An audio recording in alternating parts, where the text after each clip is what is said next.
Pre, paso yung order ko.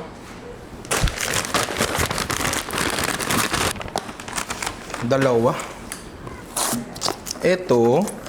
Uy, Charlie Chan. Charlie Chan. Sino umorder nito? Sabi mo dalawa. Nagjo-joke tayo, dapat hindi nga ako. Pag tinanong kita, sinabi ko, sino umorder to? Ang sabi mo, ako, sorry po. O, ulit dalawang Charlie Chan, sino umorder nito? Kaming masama sa TV eh. Sabihin mo na lang yung script. May bisita tayo, pinapahiya mo ako sa kaibigan natin. Sige na, ako na umorder. May script, di sinusunod. Ikaw pa gumawa ng script, partida. English, please. English daw, English. English, English. We have a visitor here. What is your name? Wow, David. I'm Goliath. So, David is... English talaga ako, pre. Yes! You can't? You can't? You can't? We believe in you. You can. I mean, I can jump off a cliff, but I choose not to. Yeah, but what's wrong with speaking English? Yes. Hindi, okay. Let's speak in English because of We have our a guest. visitor. Kasi I'm translating. Yeah, I can sense that. Hindi, you're kasi translating. English is not my second language. Yeah, what? Oh, What's your really? second What's your second language? German, French, and Italian. Wow! So before I Can speak you in say English, a German word? yeah, I'm a multinational man. I'm a they call me Mr. Worldwide. Sorry, Mr. International. Sorry, Pitbull. So today we are on the quest. Sabi ko, mabilis lang tong content natin. This is gonna take a while. Okay.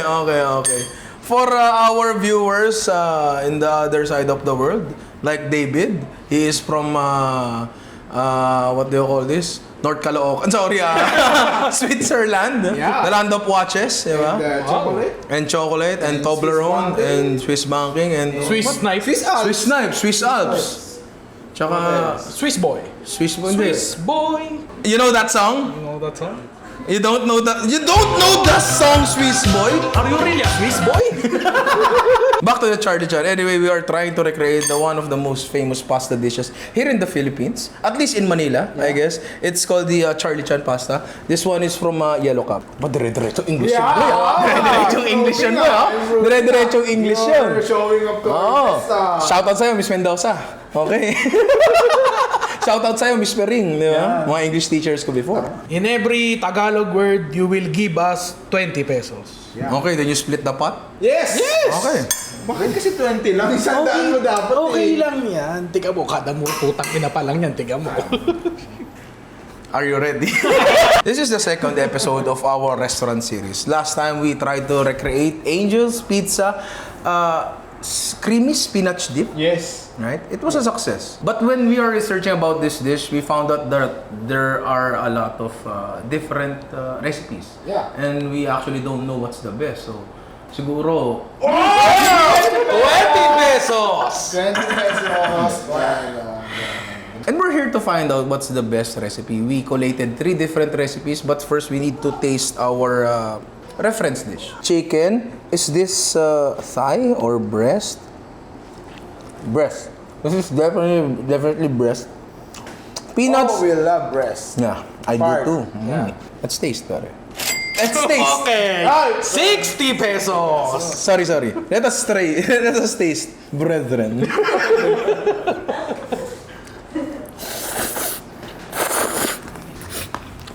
Slightly salty, slightly sweet, very savory.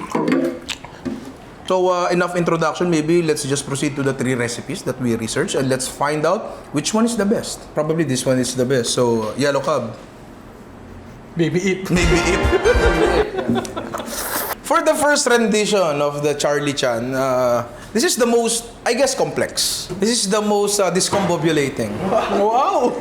We'll first start off by sauteing the chicken, so a little bit of oil. We have here chicken breast that is, of course, chopped. First, we have to make this a quick marinade for the chicken.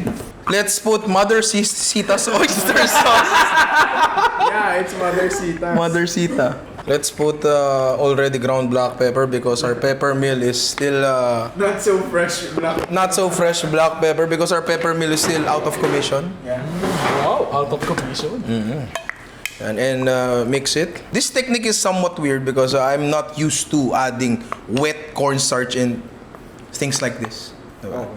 So let's just trust the recipe. And all of the recipes we're trying here, it came from University. other people. Now, if you fry this, it's all gonna... What? What's that?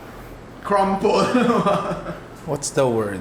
It's gonna... Stick combined. It's gonna turn into a cohesive mass of chicken, ball, and starch. Wow, cohesive. Now, we need to add something that will lubricate each meat together. So, we have some oil right here. I read from somewhere that this technique prevents the chicken from drying out. And it's spilling in my arm, and it's very ouch. When you apply salt to a certain protein, it draws out moisture. The cornstarch, so I'm told, is there for to catch the moisture that is coming out of the chicken. So every moisture you need to catch because it's delicious and it's yummy. Nutritious. Yes. Delicious. This was supposed to be a very easy video to make. Look. There is no moisture getting out of the chicken because it is getting absorbed by the starch. Diba? You can do that. You can do it. What we research at the University of YouTube and Google. is real. Is correct. It will all depend on the output. On that. Maybe after a few minutes of cooking, maybe not more than 5 minutes, it's done. Garlic. It's better to slice it this way so you can feel it. Now, we add the onions. Saute it for a while, maybe 1 to 2 minutes, just so it becomes... Now we need to add the two most prominent ingredients in all the recipes that we research or stole, for the lack of better term. We have here char siu sauce. Uy, it's like, that's too much. Can I get a bit? We add oyster sauce. Mother's oyster sauce. I forgot to add the mushrooms. It was supposed to be sauteed. There's nothing wrong with that. So we have here, it doesn't fit. That's what she said. We have here a chili garlic paste. Now we add water. Tap water with all the chlorine and fluoride and calcium. That is essential for a healthy human body. Now we add white sugar, peanut butter. Now we add the chicken back. Now we add the adobong manay. We already pre-cooked our pasta. So we rinsed it in running water. That is not an ideal thing to do, but it is what we must do because it's gonna overcook, and you don't want your spaghetti to turn into this. The Filipinos call it lomi. You don't want that. And also note that your pasta needs to be cooked. Siguro. 100 pesos. Maybe. Your pasta needs to be cooked a few minutes under the suggested time for it to absorb the flavor. Amity, can you give me a plate? Do you have a girlfriend? So here is our plating. I am sorry, but no more B-roll. And the garnish is just long spring onions, I guess, like that. The final component is sesame oil. And there you have it, our Charlie Chan version 1. We will taste this later after we finish the other two recipes. So, my friend, my brethren, can you take a picture of this? Okay. So we can proceed to the next one? Yes. Okay. Cut. As for the second rendition of our recipe, this is Next to ignition. hot and fresh of the kitchen. Mama rolling that body, got every man in her wish. Rum. This second recipe is a bit simpler, still using the same flavor profile as what we used in the first dish, but a bit simpler. So we'll start off with the chicken. The marinade here is not actually a marinade but just a coating. Kasi 120. because we are not actually marinating this, we're just flavoring it with our Mother Sita's oyster sauce. And a bit of excess char siu sauce.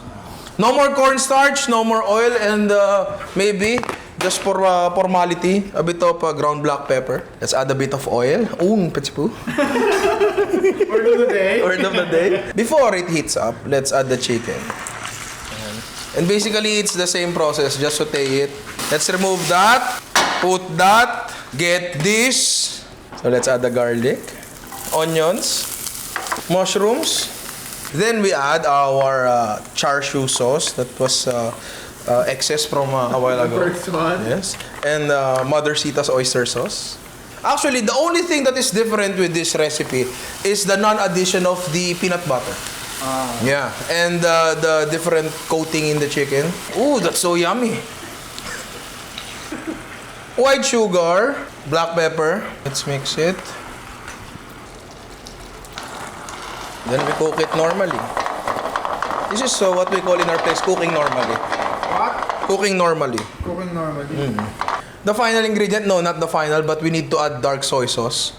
Maybe the recipe just add it there. Not the recipe, but the recipe maker. Add it there for finalizing the color. A different plate for again? No. I think different dishes. How can we... It's already here! It's all look alike. This is the 2. Are you happy now? So, here is our second Charlie Chan attempt. Ian, can you take a photo? Yes. On to our third and last variation of the dish. This is by far the most straightforward and easiest. Start with oil. I am now a fluent English speaker. Wow. It is already your first. It is already my first tongue. Wow. Okay, before anything else, there's MasterCard. MasterCard! Maybe it! Even my references are turning international. Wow. Okay, first, we add the chicken with no seasoning whatsoever. You can control the fire. You are... Wow! Tama na, ang kulit mo. Oh. So many words already! 160. Okay, now we add the garlic. Now we add the onions. In this recipe, the only flavoring is actually the oyster sauce. No char siu, no peanut butter, but still has David's favorite, peanuts, and lots of it. Water, or sometimes they call it hydrogen molecule bonded with 2 oxygen molecules. Wow! Is it correct? Yeah, it's correct. I forgot to saute the mushrooms again, so I'm adding it here. Cornstarch. Do you know What? do you know why cornstarch taken the sauce? Why? It's because of tradition. And cooked pasta. Ooh, it's turning into the Filipinos call it maha blanca. And chili flakes and pepper.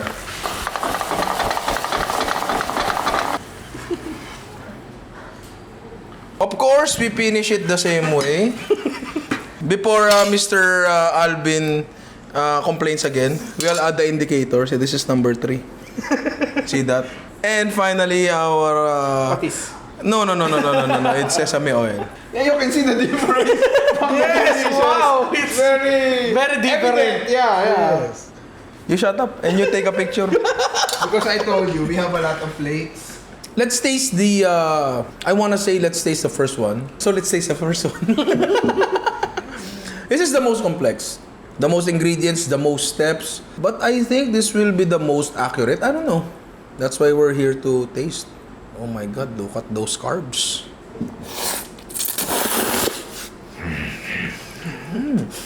Can I ask for a favor? Sure, you do. Go home. No.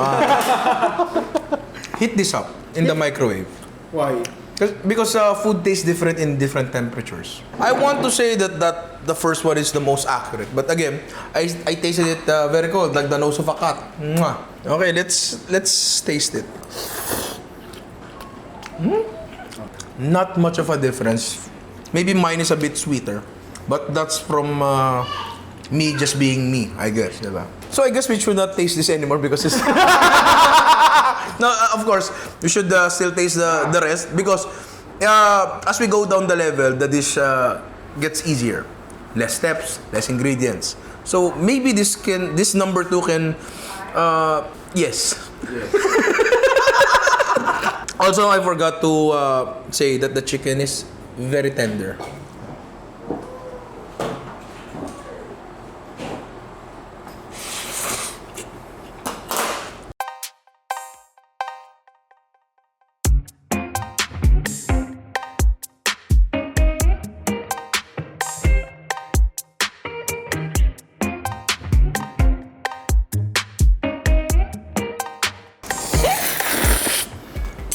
You're good at sucking.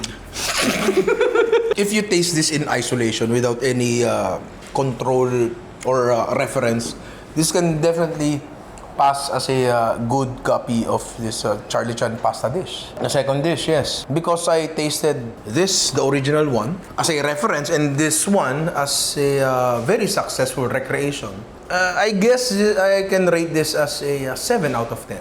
So the third one, the most easiest, and it's basically a pancit. You're good at sucking.